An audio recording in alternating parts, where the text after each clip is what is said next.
Hey everybody, Spaceman Smith here with another episode of Spaceman Climbs. And for this episode, we're going to watch UA because my mouse screwed up while I was saving the replay. But this is the replay I want. And today it's a human versus undead.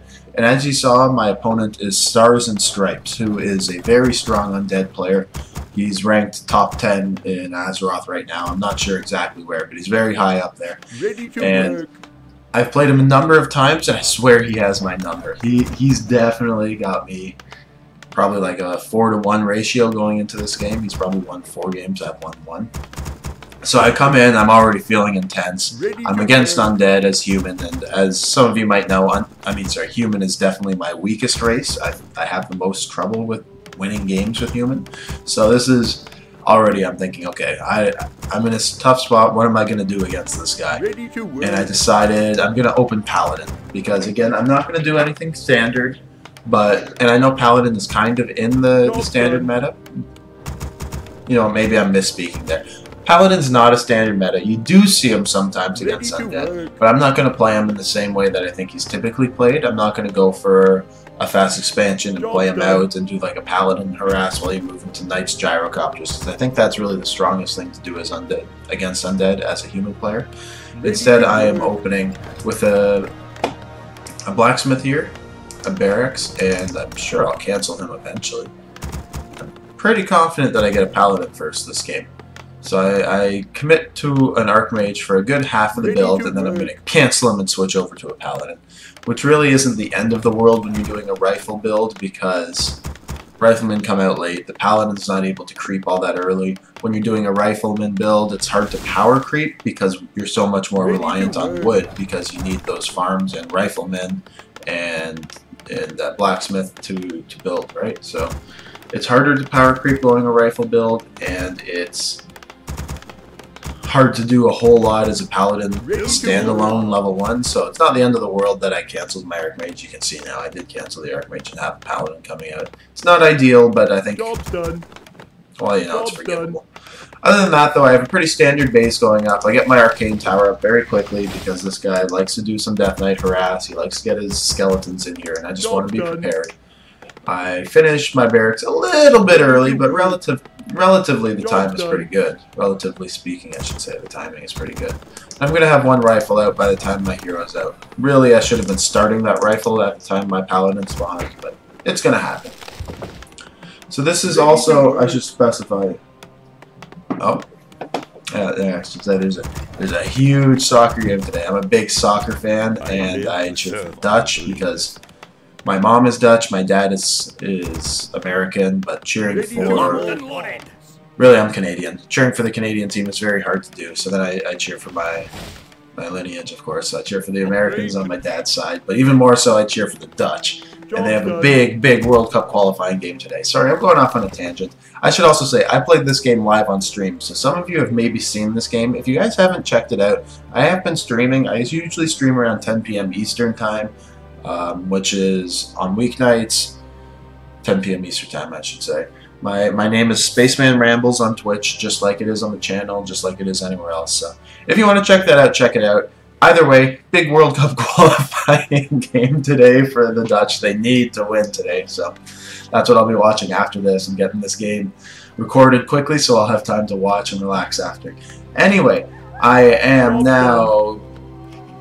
puttering around a bit. You know what? I'm sorry, guys. I'm going to do this. Sorry, guys. I'm getting more and more nonchalant, and I feel bad, but, you know, I get a text. I'm going to respond sometimes. Moving on with the game. He's trying to harass me here. My rifleman's putting some damage on his Death Knight. It's, you know, not the end of the world, but that's okay. I'm not going to be able to creep. He's not going to be able to creep. This is kind of map Wetlands where creeping early on is really difficult, so I knew he probably would not be out creeping. He'd really have to commit to a lot of Crypt Fiends. He would struggle with this early on. So he's harassing me, and I'm not going to try and creep either, because I know he's going to have a successful harass. I don't have the army to take out those creeps really quickly. So I'm going to more just buy time, play this little game here. There's going to be a lot of this in the game, and I'll talk about it throughout. But right now, He can't take me one-on-one like our armies, but he can definitely prevent me from creeping. So I'm just going to try and excuse me, put some damage on the Death Knight so that he'll eventually have to run away. And now here my warning bells are triggering, because it didn't make sense to me that he turned around here. He was harassing me. It looked like his whole game plan was to harass, and now all of a sudden he's turned around and run. So I'm thinking he's trying to creep now. I can try and put some pressure on. I knew he came from this direction, so I figured I'd come down here. And look at that, I did find him creeping. I sent that rifleman up to scout, but he wasn't there. And I'm really fortunate. He has slow on his Death Knight now. I'm able to put quite a bit of damage on his hero, and I know he's not going to be able to heal until tier 2 at the earliest. And he'll either be buying a healing potion or waiting for statues to come out. Either way, it's hard for him to regenerate. So this little creep jack here, putting that much damage on the Death Knight, really pumped me ahead. I'm feeling pretty comfortable now. He's starting to put some damage on my Paladin, but that's not going to matter. I'm pushing him back more. I'm going to see that this is in fact his base. So he just ran south and tried to creep here. That was a little too predictable. And now I completely overbuilt my militia, so I decided call to arms all my wood guys. Go and creep that. Let's get a little experience while I can. Meanwhile, my tech is halfway done. Otherwise sitting pretty standard build here. I think I might have started attacking too, or researching. Yeah, so I do have an attack upgrade as well. And now I'm outside his base. I'm not going to be able to do any damage, so I'm going to run away. We're still playing this game. I know I'm getting a little bit of an edge because I've crept something where he's crept nothing. This gives your hero full experience as long as you don't have another hero within range. Obviously, if your second hero is within range, then the first hero doesn't get any experience. But here I got full experience. We're trading blows. I killed the skeletons just to get what experience I could. He's putting damage on my rifleman, but with Holy Light, he's going to have a hard time. I should not have lost that one. That's just bad play on my part. Had I been spamming Holy Light a little more aggressively, it wouldn't have been a cooldown, so I kind of screwed up there. But either way, I'm forced back again. I still have plenty of mana, but he has 4 Crypt Fiends. And, you know, I could probably turn here, but he's going to keep putting damage on me. He only has 1 Death Coil left, which is nice. I think here I'll turn. I'm going to put some more damage on his hero because he's overcommitted a bit. Just push him back. Another rifleman has arrived. And this is like already kind of an interesting game, right? We're spraying what damage we can on our opponents, but no one's getting any kills except I've got a couple summon kills here. Ultimately, I think this is going in my favor, though. I've hit tier 2 by this point. I'm using my militia now to power creep this, and it's tough, so I'm definitely going to lose a couple. But I think I'll get away with it. And that's something an Undead's not able to do, right? So, yeah, I lost 1 militia, but now I've secured level... I'm closing in on level 3 to his level... We know he's level 1. I don't think he's got any experience. Let's check. Okay, he's got a little, but... This power creeping behind my rifle paladin wall over here is really working for me. Granted, this army is starting to look scary now that he's got a Lich out. Come on, Holy Light, what are you doing? Use that Holy Light. See, if you were better at the game than me, you'd also have 2 more rifles right now, which would be really significant. I'm coming over here. I'm trying to expand off this, which is a little dicey because I'm definitely vulnerable here. And I picked up a Panda, which is also very dicey, right? In the late game with a Paladin Panda combination, this can be very dangerous, but right now he offers me almost no control. Here a Naga would have been much more useful. Here a Mountain King would be much more useful, just not as quick, because then I can get that single target damage to try and lock down a Crypt Fiend at least. The Paladin right now is just a big, clumsy, you know, maybe a Knight. Like, I can get some Breath of Fire, but that's not going to do much against his army right now at level 1. It's not going to slow him down. It's not going to... So this was a questionable pick for this point, considering the way the game has gone, and considering that I'm trying to expand right now, and I'm completely out of wood.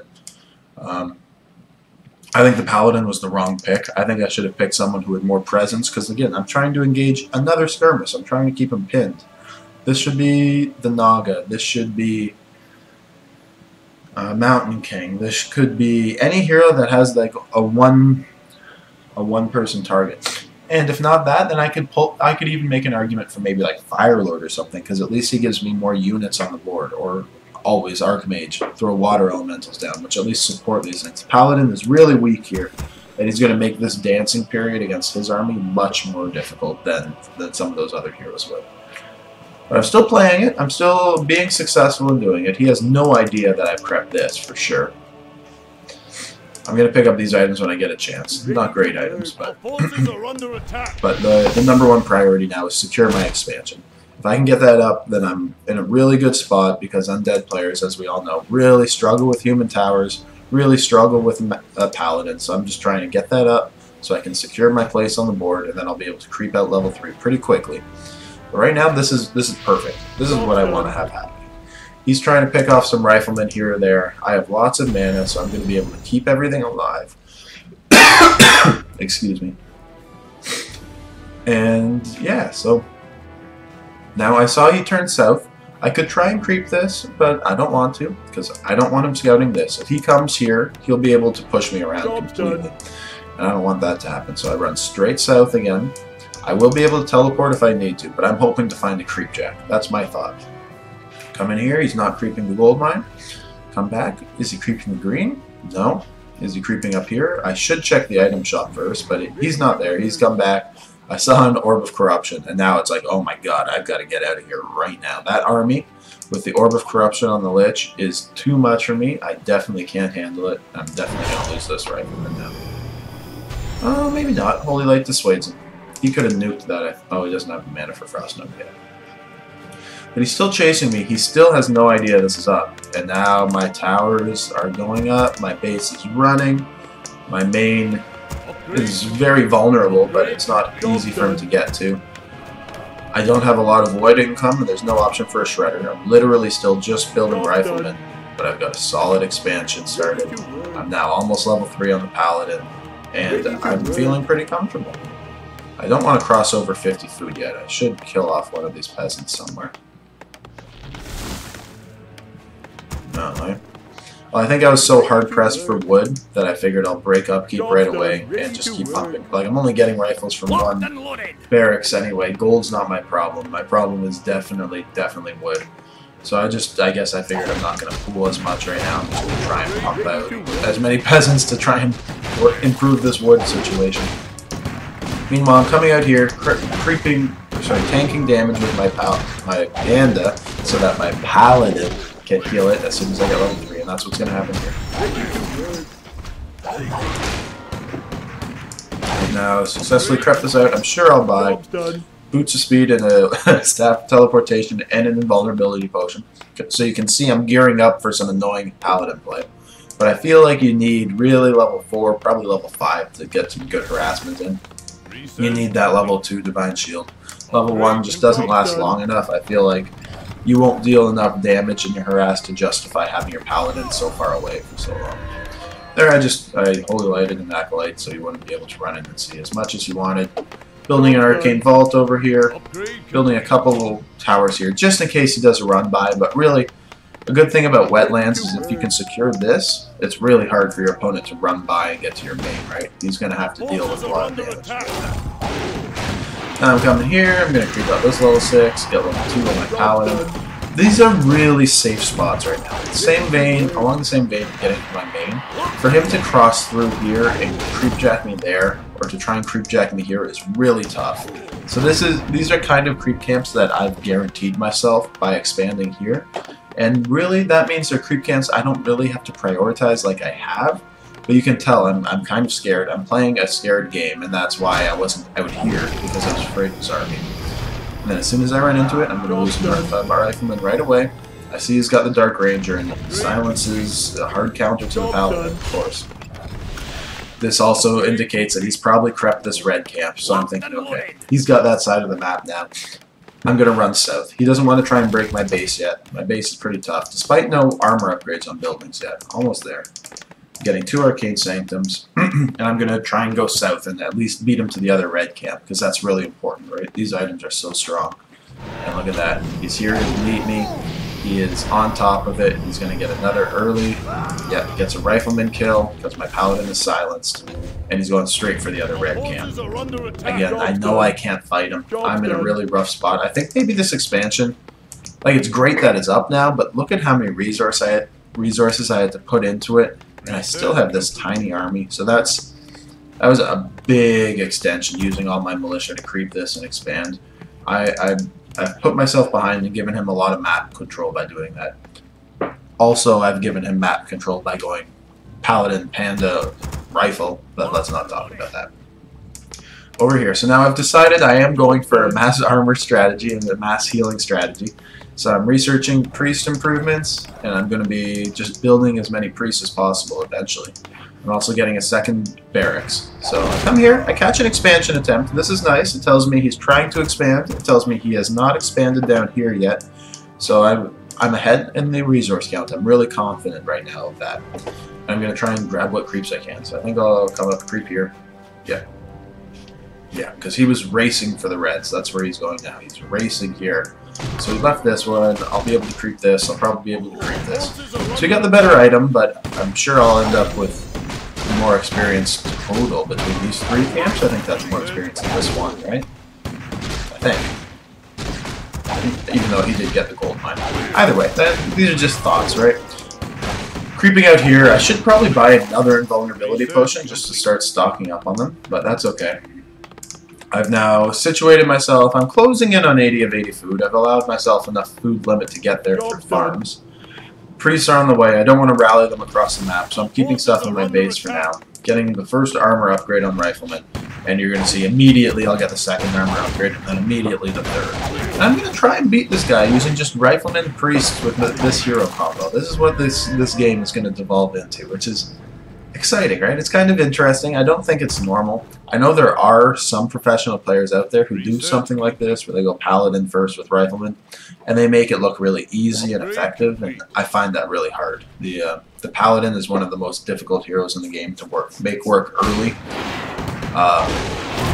as far as heroes that actually are super early. Obviously, it's also difficult to make a Pit Lord first work, but that's a problem with the Pit Lord, not so much a problem with anything else. Here, Paladin, like, you can see him first. He's good against Undead first, but I just find him really difficult to play. Research complete.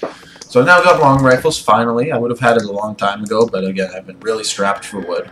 And now I've overbuilt on wood peons, since I have probably 10 or 11 trying to compensate for the fact that I had too little early. So my food limit's going to be a little lopsided. I think it could be a little lower.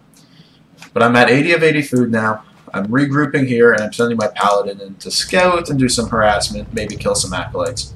And look at that. I see he's building more at a citadel, so I know he's expanding somewhere again. And he's coming in here to scout, and he's going to come in anytime to harass as well. My Paladin does not last long in his base. I'm going to have to retreat right away. But yeah, this level 2 Holy Light, 1 Paladin attack and a Holy Light is a kill, for those of you who don't know. And let's look at this. He has already his Ice Revenant out. He has a Scroll of Resurrection to bring his fiends back. Thankfully, the Scroll of Resurrection doesn't work on air units, but still. He's got the 2 big items. He's got level 5, 3, or sorry, he's got level 3, 3, 3 against my level 4, 3. And let's be honest, his army looks a hell of a lot scarier than mine does, right? This looks scary. This does not look scary. My hero's way out here. So I saw this, and I was like, oh my god, how am I ever going to make this work? He gets a big silence on, and picks off just 1 priest. Once my Paladin's in tower range, this is a tough spot. I am able to at least focus his Frost Rooms pretty quickly. Look at this damage output from him on the double Frost Nova from his summon and his hero. Luckily, with my towers, I have a healing scroll. Always get healing scrolls, so that was big. And now I get a big fan of Breath of Fire here. I lose some units here, but it's gone alright. I managed to get a statue with my towers. I killed the Frost Revenant, because I did prioritize that pretty quickly. And he's taking damage. The one thing with Undead is they can't really fight under human towers, so I was able to push them back a little bit here. I'm starting to build up some more units in my base, but I can't rally them down, so I've got 2 little groups here. And you can see he's thinking about going up, but he knows it's a little dicey as well. That puts him in a trapped position. So we're just doing this dance that we started the game doing, this dance that we did in here for a while, and now it's continued up into the late game with these 80 of 80 armies. I am scared of his army, so I'm breaking into high upkeep. I just felt like I'm going to have so much difficulty getting a nice concave. I sent 2 riflemen up here because I thought he might be trying to sneak in expansion again. Here I got a nice concave bringing a group of rally points down. Not going to result in much, but I do force him back. He has to use a coil. I should have picked off that Crypt Fiend. Oh, I have no mana on my Paladin. Locked and loaded. So now I pull back again. No expansion here, so I can bring these riflemen back. And now I have 1 armor, or 2 armor, 1 attack upgrade riflemen, and Master Priests with my 2 heroes. And I know he's trying to expand somewhere, right? We saw him building acolytes. So it's like I can't sit back. I need to move out. I need to start putting pressure on. I've got a big army now. This is what I've been gunning for. I've got to try and make it work. These 2 guys, bring them up. Join up with the group. Just didn't want to. I catch him here again. And I've got a nice concave, so he pulls away. And that's what this army is all about. Especially engaging an undead army, because undead armies like this, it's all about packing a punch, right? They run in, they deal a lot of damage to 1 unit or to a small area, because Frostworms and Frost Nova have the splash. But it's still that 1 unit, that 1 point of focus gets a huge amount of damage, and then they run away. So in order to fight this, I need to have all my units spread out and dealing damage. If I'm running in 1 at a time, then he can do that 1 splash thing to the front clump of units while the back ones aren't even involved and slowly whittle me away. So it's really important that I have a big concave. My units are spread out and all attacking at once. Otherwise, he's going to be able to pick me apart 1 little burst at a time. Job's done. That's what I'm going to be trying to do for the rest of the game, and that's what he's going to be trying to avoid for the rest of the game, because we both know that that's the way this is going to play out. So you can see I'm running down, I'm forming a nice line here so that if he pops through, I can have the whole line move out and everyone will be attacking. And it feels like he's trying to hide the expansion. So I immediately come down, I scout that it's here. And he let me get the high ground, which is really nice, right? Now I have the high ground, which is a choke point. This is a small choke point. Well, it's a large choke point for certain armies, but for this army it's small because I can form a huge concave. So I'm holding the high ground with my Paladin. I'm going to try and focus this down over here. But that's not a good play because as soon as he comes in now, all of these units are out of position, right? He's going to come in and deal damage to the clump that moves in here. These guys won't even be helpful. And then he'll run back, and I'll have lost a couple units. He'll gain some experience, and it'll continue. So I can't let that happen. I will, I'm sure, heal the Paladin with my Paladin, yeah. Breath of Fire is really strong against Undead, so I'm grateful for that. But look, yeah, he pokes in. I have a nice concave, so I deal some damage to him, then I pull back. And now he's going to try and push in again because he sees that I don't have an ideal concave. And now I'm keeping a couple of units on top just to keep him at bay here. I'll let these guys deal damage. This was really frantic on stream. Here I was dead silent, like just moving my units constantly. It probably looked like I didn't have a clue what I was doing. But ultimately what I was trying to do was form a nice big concave while still maintaining pressure on its expansion with a couple of units. And it's working here. Look, he hasn't killed anything. It's really hard for him to break through. I've almost taken down the Necropolis. The one thing here is you can't rush this kind of push, right? If you're trying to hold him at bay here, that's why I have my riflemen up here so I can make sure I have some coming down. He gets a nice silence off, but I think I'll heal him. Yeah, I get the heal. And again, with the concave, he's pushed back. My Panda overcommits. My Panda has the teleport instead of my Paladin. My Paladin's out of mana. I heal him, and it doesn't matter. I lose my Panda. So this is awful. I've now succeeded in killing the Necropolis, but I lose my Panda, and I have no means of getting out of here. My Panda had my teleport. So I still have my Paladin, so I'm strong enough that he can't just jump through. And I still have the high ground, to defend. So now I'm at 95 and 96 food, trying to get my Paladin back. I have a couple riflemen in base that I can't rally down. And I'm just like, how am I going to possibly get myself out of this? So I'm running up here trying to, it's still going to be hard for him to break this army. Spirit Towers do not do a lot of damage to my riflemen in this spot. And here we go. Keep the concave up. He's going to get, nope, not even a single rifleman kill. I'm not focus firing very effectively here, to be honest. I'm like, oh my god, oh my god, oh my god. I could have probably focused that Frostworm there and taken a kill. Or I could, instead of holy lighting my rifleman, I could have holy lighted the frost room and maybe picked off a kill, but, you know. Here, good concave again, really good concave. He can't fight it, so he pulls back. But I can't put pressure on his expansion, right? I can keep the concave. He can't do much about that. But he absolutely cannot break the high ground. Big divine shield there was nice. I brought in 4 rifles here, so I get a little bit more of a flank. That just all contributes to my concave. And look at that, 2 kills. Rifleman, Frostworm down, Destroyer down. I can move back in. I'm almost level 5 on my Paladin, and this is going all of a sudden pretty well. Still just 4 priests. They're masters, so they have essentially unlimited mana. If you just use them for heal and they're on master and they're master priests, I don't think they're ever going to run out of mana. And now I'm feeling comfortable that I can squeeze in here. But no, he hasn't left yet. He shows his face, and I'm like, oh god. Pull back again. Pull back again. I don't want to engage. Oh my god. Run away. And my Paladin's just about out. Expansions are dry now, so I know his main is gone as well. I sent these 2 down just to start picking away and wanted to use the rest of my army up here to try and keep the undead monstrosity at bay. And here's my Paladin. He's, or my panda. He's running down. He's finally spawned. Nice silence on my hero to stop healing the rifleman. But still, too much damage output here. And his heroes are still level 3. There's level 4 Death Knight. Finally. Because I've done a good job of keeping my rifles alive. And now you'll see over here I buy a heal scroll and a staff of teleportation. Because I don't want to try and run down. I don't know what's going on. I just staff of teleport here so I can town portal away with my whole army if I need to. His base is still running. I know he's still around here, but I figured, okay, I've got the firepower. I'm a little safe with the town portal again. Let's just burst in, completely commit, and finish this off. So that's what I do.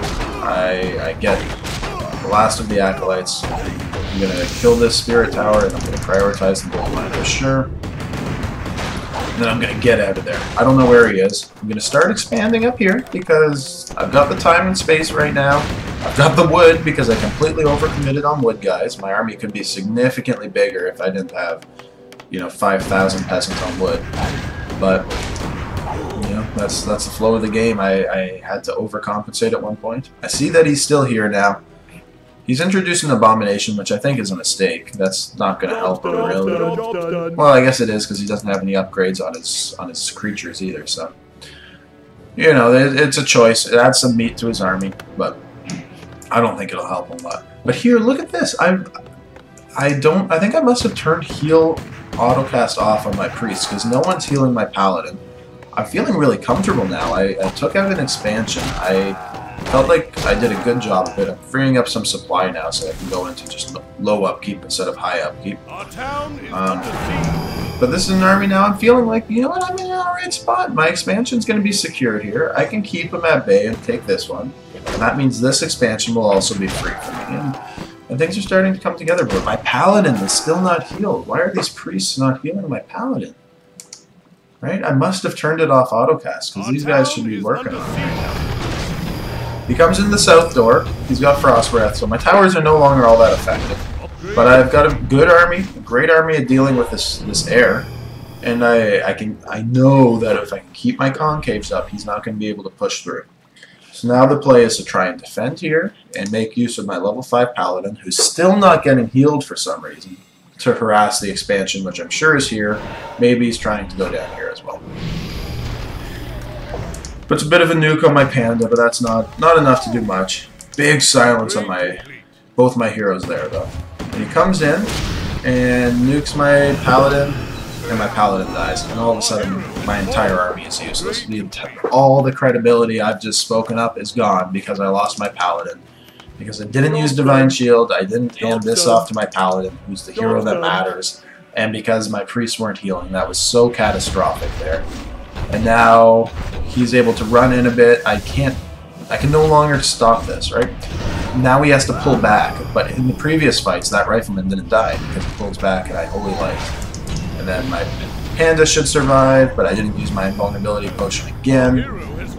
I think I'm going to run something down here, but I call good game, well played. Maybe a little preemptive right there. I think I call it maybe a little preemptive because I still have my army, and I'm not convinced he's expanded, but I'm sure he has. Let's check. Yeah, so we know he's expanded down there.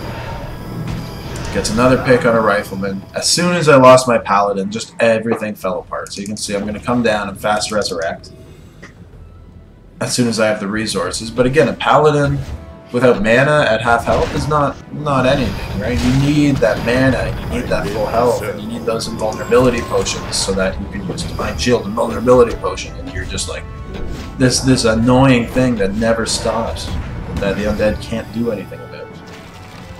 So I quick resurrect him. I'm still in this. I come in and immediately silence, coil, nova, focus fire, and he succeeds in taking my Paladin out again. And at this point, I call good game, and I'm going to bow out. Even with this like full line, I'm still like, look at this. Imagine I had my heroes here. Back here, I have this set up. If I hadn't lost my Paladin like that one time, if I had just let my priests heal my Paladin, like now they're healing. Why weren't they healing for so long? Got a couple priests over here not doing much. I come down to resurrect, but I'm just strapped for cash, and I call it good game. So I thought this was a really fun game. I had so much fun, especially in the fight for his expansion on that high ground. That was a chaotic 5 minutes on my end. I was just like moving everything and running around. It was a lot of fun. It's a bit of a frustrating loss. I was a little disheartened when I lost, but someone suggested saving this replay to cast, and I think I'm glad they did. Thank you for whoever it was, because this was definitely a game worth saving and watching, and I think it's a strategy I'm going to keep experimenting with a bit, particularly on big maps, because it worked well for me there. And if I hadn't lost my Paladin that stupidly, I feel like it could have gone in my favor still. So Stars and Stripes beat me another time. His record improves to some obscure percentage that no one should ever have, and yeah. So that's all for today. Thank you for watching. I apologize for the brief interruption where I talked about soccer and texted someone. That's unprofessional, but please forgive me. Questions, comments, criticisms are welcome. Let me know what you think about anything else. If you like the other videos, if you could like or subscribe, I'd appreciate it. And either way, have a great rest of your day.